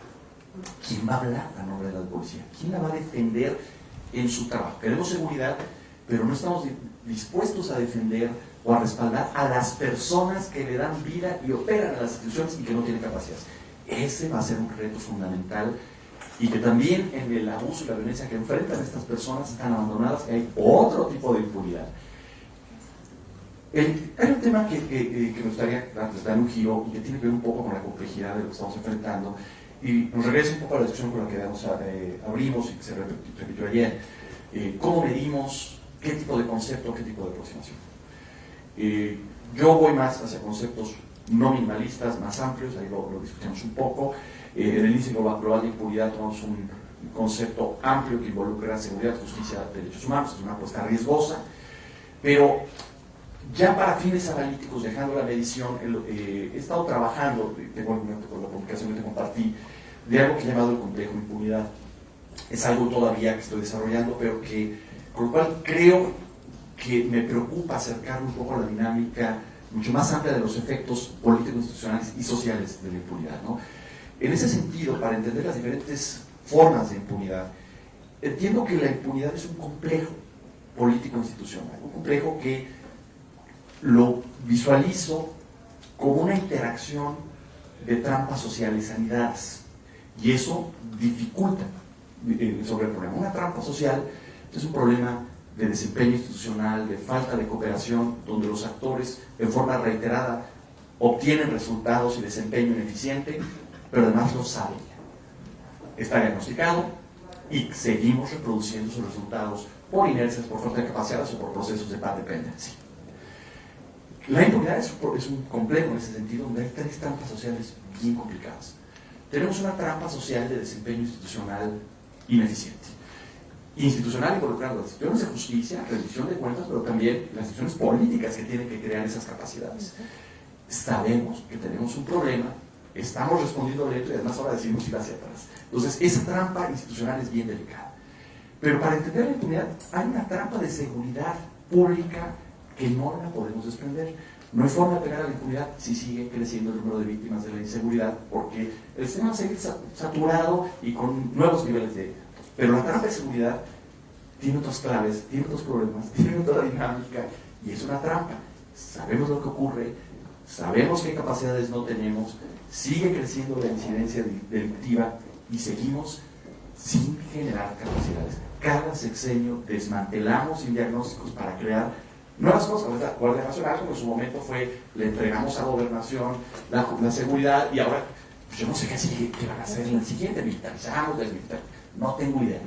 Pero ¿saben lo que está pasando? Está diagnosticado, hay organizaciones, expertos, estamos en una trampa de inseguridad. Pero la otra es que también hay una trampa de desigualdad socioeconómica que retroalimenta. Y la trampa de desigualdad tiene su propia dinámica, se conecta, pero requiere soluciones muy específicas. Entre esas tres nos generan un complejo de relaciones institucionales de las cuales no podemos salir. Y creo que esto nos produce una dinámica de escalas de impunidad. En un primer momento, la impunidad tiene que ver con acceso a la justicia. Es la primera escala. Tiene que ver con capacidades, con disfuncionalidades, con corrupción, con problemas. Otro nivel muy diferente es que tengas algo de capacidades y hay acceso privilegiado a la justicia. Problema muy diferente. En México lo vemos en el tema de cárceles, pero hay países, por ejemplo, España se enfrentó a un problema semejante, tiene muchas capacidades, pero había un reclamo social que, por ejemplo, los futbolistas que no pagaban impuestos tenían un trato privilegiado por ser famosos, ricos, e incluso Cristiano Ronaldo argumentaba que se fue de España porque ¿cómo es posible que a mí se atrevan a dar un trato frente a la justicia? Entonces, una cosa es que los ricos, famosos, poderosos tengan un acceso privilegiado a la justicia, incluso contra capacidades. Un nivel diferente, tenemos los dos. Tercero, captura del Estado, que puede ser política, actores políticos que no resuelven problemas, sino que usan las instituciones para sus propios fines. Empresarios, capitalismo de cuates, o redes criminales que se apropian de las instituciones y ponen a sus propios operadores. Un nivel de impunidad mucho más destructivo y complejo con relación a estas trampas sociales. Cuarto nivel, violaciones a los derechos humanos. Ya estamos en una crisis civilizatoria de definición de qué somos y qué significa el grado de humillación del Estado hacia las personas. Pero el siguiente nivel, cuando la impunidad se convierte y se arraiga como práctica social. Y tenemos ese problema, por ejemplo, donde hay huachicoleo. Las personas se involucran en redes como una forma de movilidad socioeconómica abandonadas por el Estado. Rompe esas redes y esas prácticas ahora. Y además de todas esas personas que están abandonadas, que dependen de redes informales, van a sufrir ciclos de violencia cuando el problema involucra disputa de plazas, de grupos. Cuando llegamos a un nivel donde la sociedad empieza a vivir arraigada en esas redes de impunidad, estamos tal vez en el nivel más alto y complicado. Y eso es un poco el reto. ¿Dónde empezamos? Hay que trabajar desde la parte social. Me rebasa encontrar el debate preventivo, a veces lo veo porque creo que hay mucho rollo, muchas pocas cosas operativas cuando se discute, pero otra vez creo que el camino es empezar a construir soluciones institucionales, construir confianza en instituciones, asumiendo que tenemos que ser constantes, evaluarlos, abrir la discusión con expertos, con sociedad, parlamento abierto, evaluar, porque de otra forma es simplemente reproducir las mismas trampas una y otra vez ante problemas que ya tenemos perfectamente identificados. Buenísimo. Gracias, Juan Antonio. Pues tenemos tiempo todavía para hacer una o tal vez hasta 2 rondas, entonces no sé si tienen alguna pregunta, algo que quieran comentar, alguna cosa que les haya brincado. Venga, anímense. Ven, es que quedó muy desanimada la cosa con el diagnóstico de impunidad que nosotros teníamos, entonces así se hace muy difícil. Podemos tener sesión para llorar como No me enteré de ese chisme. No, es que no hay ninguna duda, de verdad. Bien, estoy más o menos sorprendido. Ay, yo sí quiero preguntar. Sí, bueno, desde la mesa eso nos podemos preguntar aquí. Sí, nos vamos a... Pero es para todos, más bien. Sí. O sea, reflexionando que hay diferentes tipos de impunidad, ¿cuál sería la impunidad más lacerante? ¿La de el crimen de Miroslava Brecht, una periodista que fue asesinada y que su caso se perdió? El de violencia familiar en Ciudad de México, en donde una persona que acude al Ministerio Público a denunciar que es brutalmente maltratada recibe un portazo en la nariz, o Karime Macías, que está comprando en jarros, ¿no? Siendo cómplice de evidentemente un esquema como de fraude a la nación. O sea, creo que hago esta pregunta para que pensemos, porque en función de eso sería la respuesta de lo que se supone que deberían de hacer nuestras autoridades. ¿A qué impunidad hay que combatir primero? ¿A las que lacera a muchos, pero no es tan visible? ¿O aquella que más bien podría prestarse incluso a una venganza política?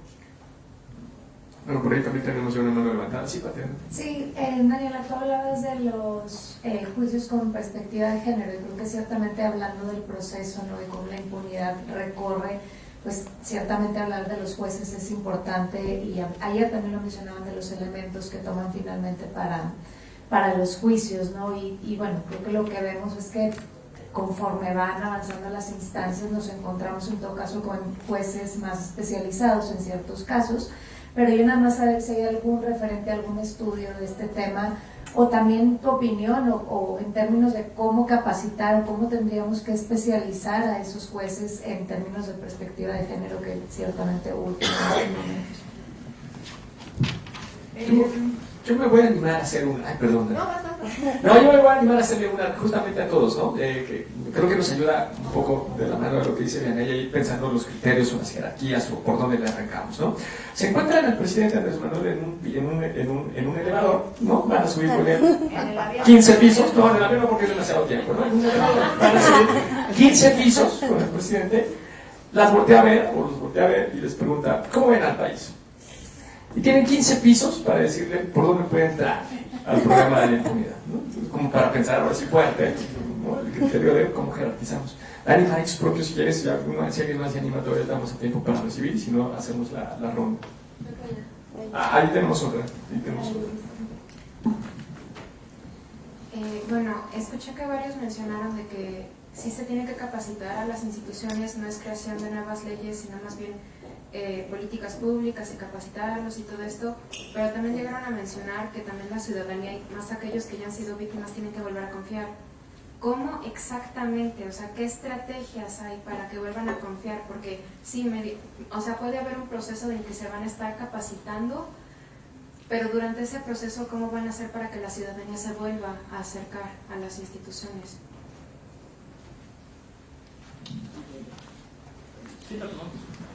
Pasen un micrófono. Sí, aquí y ahorita hay otra aquí. Como lo estamos proyectando, por eso necesitamos Gracias, buenos días. Yo lo que tengo como rato escuchándoles y pensando es, o sea, parecía inevitable que para atender este proceso lento necesitamos una estrategia de emergencia justo que empiece a conectar con la confianza en las instituciones.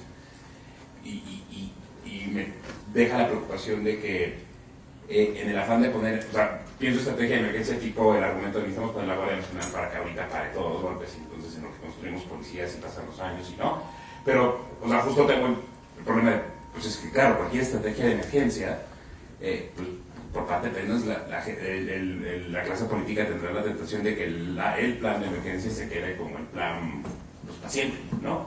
Ya nos pasó en 2006 que íbamos la Policía Federal iba como a aguantar los golpes 5 o 6 años en los que construíamos poderosas policías estatales y pues seguimos esperando a las poderosas policías estatales y entonces ahora vamos con la Guardia Nacional. Entonces, no sé si la respuesta es, pues no hay que tener plan de emergencia, ¿no? Vamos como a abrazarnos duro 4 años y vamos a dejar que pase el horror. Pero la reproducción de aquí, o sea, ¿qué hacemos pues si podemos implementar un plan de emergencia que baje un poco la impunidad o le damos chance a que si metemos a todos a la cárcel? O sea, ¿qué hacemos en estas estrategias de política pública que parecía que tienen que correr a 2 velocidades sin que una se coma a la otra inevitablemente? Ya acá tenemos una más. Acá. ¿Así? Ah, ok.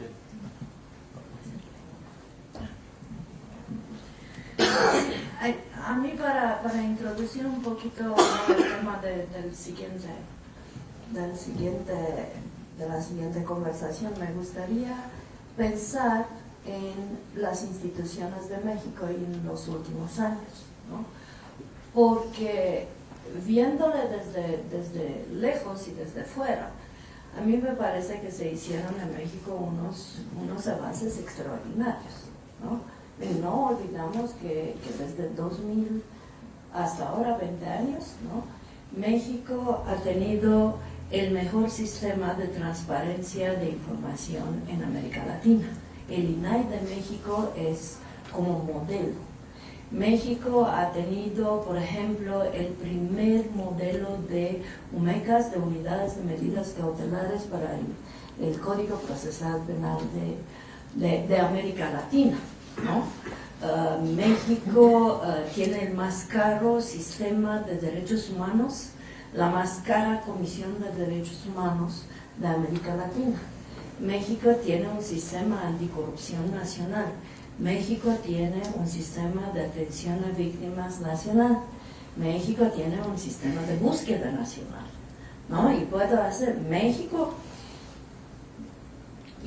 ha construido una enorme casa de legislación y de elefantes blancos institucionales en todos estos 2 años que efectivamente han comido las energías de la población, de la academia y de la sociedad civil. Ahora bien, el resultado de esto. Lo único que no se ha hecho es la reforma de la policía. 30 años de hablar de la reforma de la policía y no se ha hecho. En la implementación del sistema acusatorial nosotros hemos contado en un momento que tenían 81 códigos procesales penales en vigor en el mismo tiempo en el país, ¿no? Después ya han visto la luz y han aceptado un Código Nacional de Procedimientos Penales, pero no, esto ha significado de nuevo destabilizar el sistema. Pero ¿a dónde voy con esto?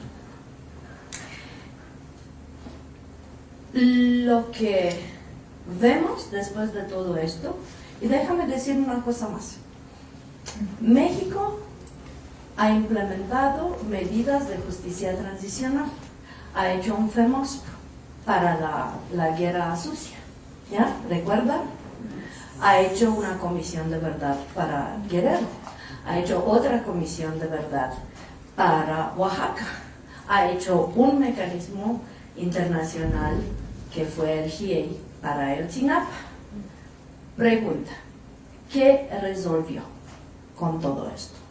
Ahí voy donde decía Daniel, ¿no? Es esta simulación, que es el único lugar donde no se fueron. En mirar con atención por qué todas estas instituciones no funcionan. Hay una intención de crear un sistema de justicia que pretende que funciona cuando no funciona. Hay una intención política, hay una conspiración a macro nivel para utilizar el sistema de justicia para guardar el status quo. Yo creo que esta es la pregunta. Y después, y no significa para nada, para mí, que el fortalecimiento institucional no puede ir junto o excluye otros tipos de medidas, ¿no? Yo no, cuando estamos hablando de entender que hay una situación extraordinaria y tomar medidas extraordinarias, lo hacemos porque cuando uno dice primero tenemos que fortalecer las instituciones, yo digo, bueno, 20 años hemos fortalecido las instituciones y estamos mucho peor que antes. Entonces, no es una cuestión de exclusión, es una cuestión de prioridades, ¿no? Con qué empezar, y vamos con los dos. La otra es política criminal. Sí necesitamos política criminal, sí necesitamos política de persecución del delito, pero permítanme recordarles que en el periodo 2006-2012, la política criminal en este país, la política de seguridad en este país, lo ha hecho alguien que ahorita está investigado por ser parte del crimen organizado. Genaro Luna era quien diseñaba la política de seguridad de este país. Entonces, si no vemos esto y continuamos diciendo que tenemos que resolver cosas chiquitas, vamos a obtener resultados chiquitos, pero jamás no se va a regresar el sistema, ¿no? Cuando continuamos, presidentes, gobernadores, en Durango, el gobernador es familia con Emma Coronel, por favor, ¿no? ¿De qué hablamos aquí?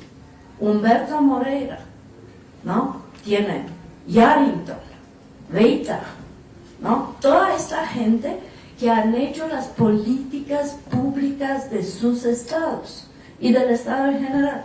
Y ayer López Obrador dice, yo no lo voy a tocar a Peña Nieto, ¿no? Bueno, perdón. Quedamos contigo. Yo quedaría como un poco pensándolo en fortalecer las instituciones, qué instituciones, y pensaba un poco sobre los contrapesos que puede haber para esta personalización de la voluntad política, ¿no? De irnos por el populismo punitivo que decían, ¿no? ¿Qué contrapesos puede haber para ir jalando otras políticas públicas, otras pues, información que tenemos, que sabemos a través de investigaciones, para que no se centre solamente en una persona, ¿no? Tenemos comisiones en el derechos humanos, tenemos mecanismos de protección, tenemos periodistas, tenemos sociedad civil, pero no sé si hay como dientes suficientes para hacer un contrapeso ante esta ¿no? voluntad política, ante también toda esa parte de opinión pública de que se va por si le quitan el título de delito grave, entonces está malísimo, ¿no? Y pues no hay todavía una información detrás de qué significa esto. Entonces, por ahí me gustaría igual como andar, ¿no? Quizá sobre esos contrapesos que pudieran hacerse y dónde fortalecer. Buenísimo, gracias. Pues ahora sí ya tenemos bastante camita para empezar. Entonces, si quieren, ya está el cierre, entonces también si quieren hacer alguna conclusión o algo, es el momento. Súper, pues creo que muchas preguntas otra vez de prioridad, complejidad,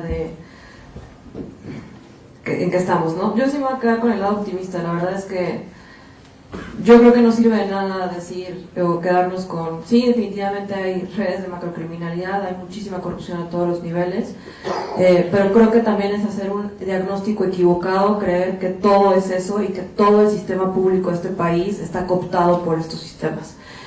Sí creo que como tal la macrocriminalidad, la impunidad, la corrupción son sistemas complejos en sí mismos, pero que no podemos caer en estas dinámicas o teorías de la conspiración porque no nos llevan a nada.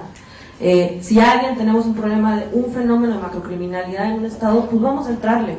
Ya para decir que el sistema de justicia y de seguridad no sirve en el país, ahí sí, perdón, pero no, ahí sí yo no me voy a ir, porque sí estamos viendo cambios y lo que le decimos una y otra vez a la gente, siempre nos ponemos a pensar en estos delitos del Fuero Federal. La gran cantidad de delitos que acontecen en este país son del Fuero Común y los tienen que ver las fiscalías y procuradurías locales. ¿Para qué a veces siento que nos hacemos este nudo de, pues sí, claro, es muy preocupante que haya gobernadores, que haya estos redes de corrupción y ahí tiene que estar enfocada la política de persecución penal a nivel federal, pero todos estos delitos de los que somos víctimas, que ahí creo que si nos metiéramos a ver cómo priorizamos, cómo le damos atención a los delitos de los que más son víctimas a los ciudadanos y que más les duele, habría una mayor respuesta de confianza institucional.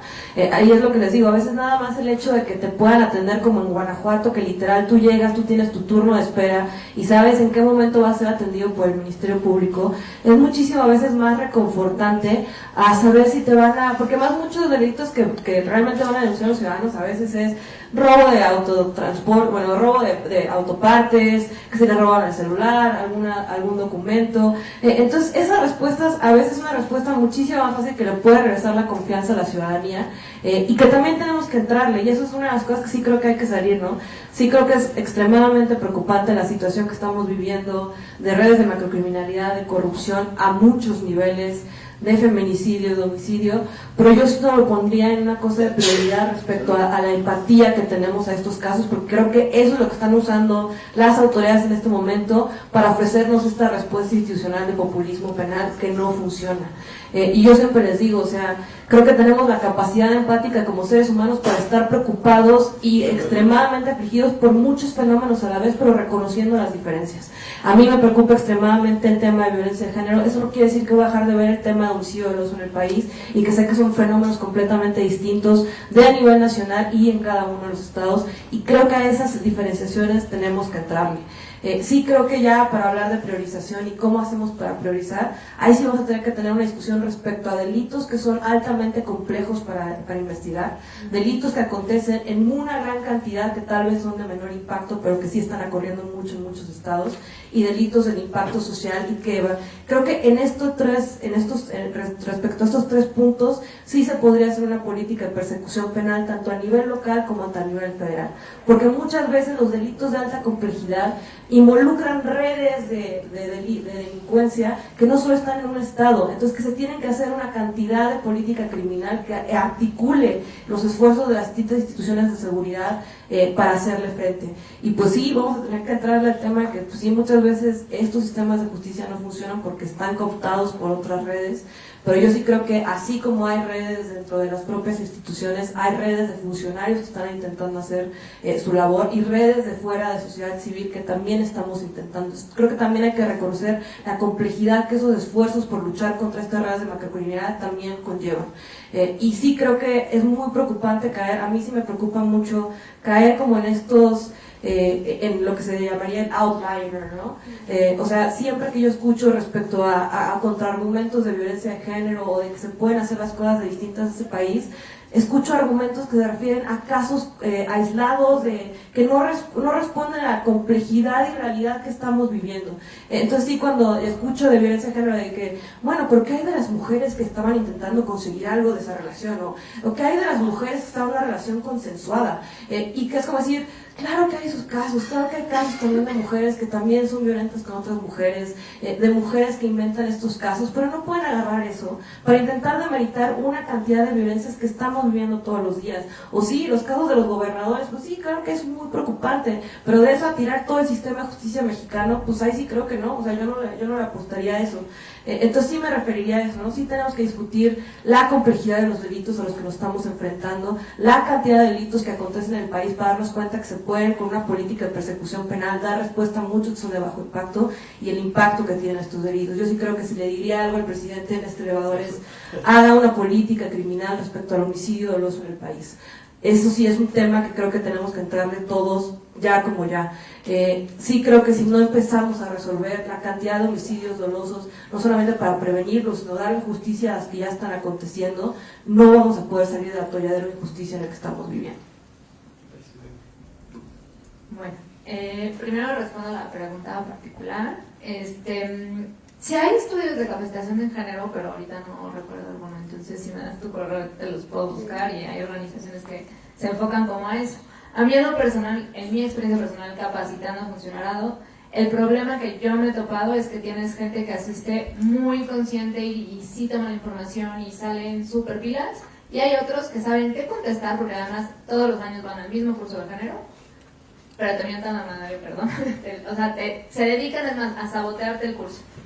Y van todos los años, y entonces pues tienes como ese problema, ¿no? Es que tanto en funcionariado como en jueces hay unos que sí están aceptando el cambio, que ahí van a prueba y error, porque tampoco, o sea, no es como que tomas un curso y ¡shum! Perspectiva de género, ¿no?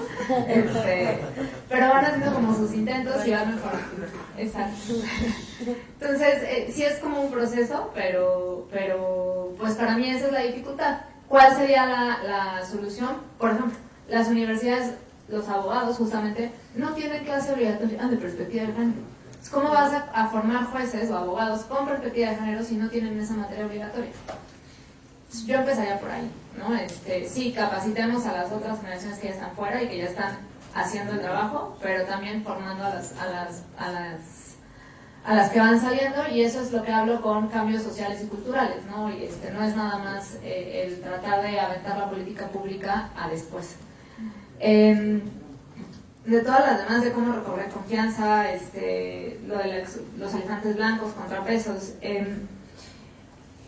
yo sí creo que, por ejemplo, hablar de una política criminal que se enfoque en las muertes de homicidio doloso atraviesa hablar de conflicto y va a atravesar mucho otro tipo de cosas que sí van a complicar y que sí atraviesan redes de corrupción que muchas veces permean las instituciones, muchas veces por corrupción a cambio de dinero y muchas veces por amenaza, ¿no? Yo sí creo que hay ciertos estados, y sí coincido contigo que hay estados que no tienen esa misma situación, pero sí hay otros donde están cooptados ya sea por dinero o porque no tienen deuda, ¿no? En Michoacán nosotros conocimos ministerios públicos que incluso siendo CNDH se negaban a emitir el acta de función y a abrir la carpeta de investigación por miedo. Entonces, sí hay un tema ahí que tenemos que atender, ¿no? Y cuál es la medida para poderla atender y cómo empezar a romper estas redes de macrocriminalidad, lo que decía un poco Ina, ¿no? Y que tiene que ver también con los contrapesos. Decía, ya tenemos un INAI, ya tenemos una CNDH. Las redes de corrupción y la red de impunidad ha trepado hasta esos niveles, ¿no? Hay casos emblemáticos que se quedan atorados en esas instituciones porque sí hay una red de corrupción y sí hay una red de proteger al sistema, ¿no? Porque están involucrados. Entonces, ¿cómo empezamos a romperlas? Para mí, por eso, una de las soluciones o una de las luces es estos mecanismos extraordinarios, que no necesariamente son como ya se han planteado en México, ¿no? La FEMOS, la Comisión de la Verdad de Guerrero, la Comisión de la Verdad de Oaxaca, creo que no tuvieron el impacto, ni el impulso, ni la verdadera voluntad política de hacerlo, ¿no? ¿Y por qué? Porque sí creo que la corrupción llega a esos niveles. ¿Cómo lo rompemos? Sí creo en los mecanismos extraordinarios con supervisión internacional. Para mí, yo no veo otra salida, ¿no? Genaro García Luna. Tienes en Michoacán ahorita Fausto Vallejo, que volvió a competir por la alcaldía local de Morelia cuando su hijo y su secretario de gobierno salían en videos con la tuta. ¿Cómo rompes con ese nivel de colusión? Ya no importa si tu operador es una buena persona y le está echando ganas y se está capacitando, si tienes esa red de corrupción y de cooptación a las cabezas. Entonces creo que eso es en lo que se enfocaría la justicia transicional, en tratar de romper esas redes de corrupción en las cabezas, en las instituciones, para poder empezar a crear confianza en la institución otra vez, sin dejar atrás el avance en las instituciones nacionales, ¿no? Entonces, pues para mí el elevador sería el aceptar un poco que no va a poder solo, ¿no? Y que no, la corrupción y las redes de macrocriminalidad no, igual que la perspectiva de género, no es como que, hoy no somos corruptos, ¡shum!, ¿no? Va a haber que desmantelarlas y crear mecanismos que se dediquen específicamente a investigar y desmantelar, ¿no? Y tú vas y hablas con la gente, les das un espacio como una comisión de la verdad y te van a empezar a decirle. Ellos sabían, por ejemplo, que el Chayo seguía vivo, que era el templario que los creó. Nadie les creyó. Calderón sabe decir que lo habían matado en un operativo. Años después sale Peña Nieto con el verdadero Chayo muerto, estaba vivo, ¿no? Entonces tienes a personas que sí quieren hablar, que sí quieren empezar a desmantelar estas redes, pero no encuentran el espacio.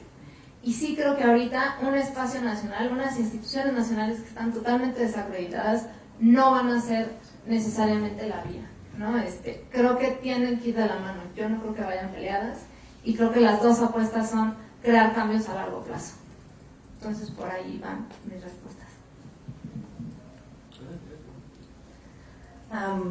Si yo me encontrara al presidente en el elevador, creo que lo primero que le preguntaría sería ¿qué onda con la desconfianza que le tienes a las instituciones? O sea, esto de el paquete de leyes de Gertz Manero es muy similar a lo que pasó con la discusión de prisión preventiva el año pasado, prisión preventiva oficiosa para un montón de delitos. En realidad, quiero pensar bien del presidente y que está sumamente atónito ante la situación que está enfrentando y que no sabe qué hacer. Y que el primer impulso que tiene es voy a centralizarlo absolutamente todo. Y de ahí como este recrudecimiento y este retroceso que estaba proponiendo con permitir, digamos, que encerrar a la gente y luego averiguar por qué estaba encerrada. Sin embargo, creo que no va así. Las cosas deben de, insisto, de replantearse diferente. Es cierto, la institución de Procuración de Justicia en México no surge como el abogado del pueblo, como dicen la gente del INACIPE, sino más bien por ser el brazo represor del Ejecutivo. O sea, yo investigo a mi amigo y le doy gracias, pero si a mi enemigo solamente lo investigo y habrá justicia, ¿no? Hay esfuerzos, afortunadamente, uno que está documentado es el proceso de transición de la Procuraduría de la Ciudad de México a la Fiscalía de la Ciudad de México, que al menos en su inicio sí tuvo buenas intenciones, reuniendo un grupo de expertos para consultar sobre cuáles deberían de ser las prioridades en materia de política criminal, cuáles son los requisitos que necesitaban tanto sus cuerpos de peritos, policías de investigación y cuál sería el nuevo papel del Ministerio Público en una fiscalía en donde de ser el tipo que está manejando las diligencias y haciendo el control de si ya se hizo esta prueba o no se hizo esta prueba, lo único que haría sería verificar si era legal para poder proceder ante un juzgado.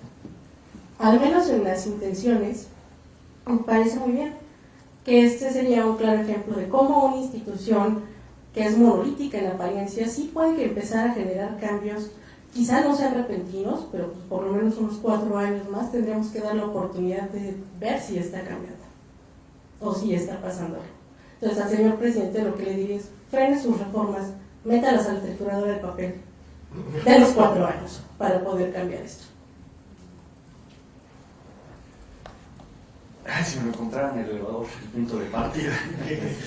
Y yo retomaría el tema de los elefantes blancos, ¿no? Que es un poco lo que hemos estado discutiendo. Sí se ha generado capacidad, pero esa capacidad es disfuncional, es incompleta. Yo lo que le plantearía es evaluar esos elefantes blancos. O sea, por esa parte, ¿no? Hay instituciones que se crearon que tal vez si las dejan trabajar, si les dan las capacidades, si les dan recursos, si tienen autonomía para funcionar, tal vez pueden resolver en alguna medida o generar una dinámica para cierto tipo de problemas. Yo me iría por ahí en esa parte institucional. Está el otro problema que es tal vez uno de los temas de fondo. Puede funcionar si no rompemos los pactos de impunidad a nivel macro. Afortunadamente me va a tocar escucharlos a ustedes en la próxima mesa y ahora sí les vamos a pedir la respuesta a ustedes. Creo que es un problema central. Tengo la misma pregunta. No sé, creo que generando una poniendo a trabajar las cosas podríamos resolver, generar tal vez mejores dinámicas. Si el sistema está capturado en esa dimensión, ¿hasta dónde puedes llegar y en qué grado te va a descomponer en 5 años lo que aparentemente estaba funcionando? Entonces es un problema central. ¿Cómo romperlo? Yo creo que tendremos que discutir con mucha seriedad lo de un mecanismo internacional que se ha puesto sobre la mesa. Es un tema sobre el cual puedo decir poco, más bien me he dedicado a escuchar y seguir. Tengo muchas dudas. Lo que creo es que aún si se pusiera un mecanismo, si no lo hacemos en paralelo a un mejor funcionamiento institucional interno, tal vez generamos otro elefante blanco, ¿no? Pero creo que estamos ante un dilema tan grande que requerimos nuevas cosas para enfrentar eso. Creo que en gran medida el triunfo de López Obrador está orientado por esa pregunta y las expectativas de la gente tenían que ver, va a implicar romper en alguna dimensión dentro de ciertas posibilidades, algunos tendrán expectativas muy altas, pero rompe un poco esas redes. Creo que todos esperábamos un poco eso, con simpatías, filias, fobias, puede ser un nuevo comienzo en ese sentido. Creo que la captura de García Luna, pues hay quienes ven con esperanza. A mí más bien me dejó azorado de que bueno, lo capturaron en Estados Unidos por otras razones, no aquí. Entonces yo no sé, sí va a caer, pero no estamos rompiendo internamente eso. Lozoya, pues es otra red de macrocriminalidad con todo lo que implicó las estafas maestras, involucrando redes de contadores, servidores públicos. Ojalá. Pero me dejó una señal muy preocupado Andrés Manuel López Obrador con la cena de empresarios y el tema de la rifa del avión. Porque la captura no solo viene de redes criminales, ¿no? El capitalismo de cuarta es una forma de captura y lo que nos puso sobre la mesa fue, pues capturemos de otra forma por otras razones, ¿no? Creo que esta pregunta es central, es una pregunta que creo por la dinámica que veo que estará en la mesa de discusión este sexenio. Ojalá realmente lo que ocurrió con García Luna Lozoya desemboque en una nueva forma de enfrentar esto. Tengo dudas, pero la otra es que creo que tenemos que discutir muy seriamente el mecanismo contra la impunidad, qué significa, y todas las preguntas que están en el aire, ¿no? Pero creo que al mismo tiempo sí se debe acompañar de ver qué tenemos y cómo lo ponemos a trabajar, ¿no? Porque la otra es regresar a inventar cada sexenio otra vez qué queremos hacer con la policía, qué queremos hacer con el sistema de justicia, pero además con mecanismos y visiones que ya fracasaron también en el pasado, ¿no? Pues, Buenísimo, pues muchísimas gracias. La mesa justamente era de analizar cuáles eran los pendientes de la 4T en materia de impunidad, y lo que vemos es que tienen un montón de pendientes, aunque ciertamente los pendientes que tienen no necesariamente vienen del año que tienen gobernando, ¿no? Sino que son estructurales para el caso de México.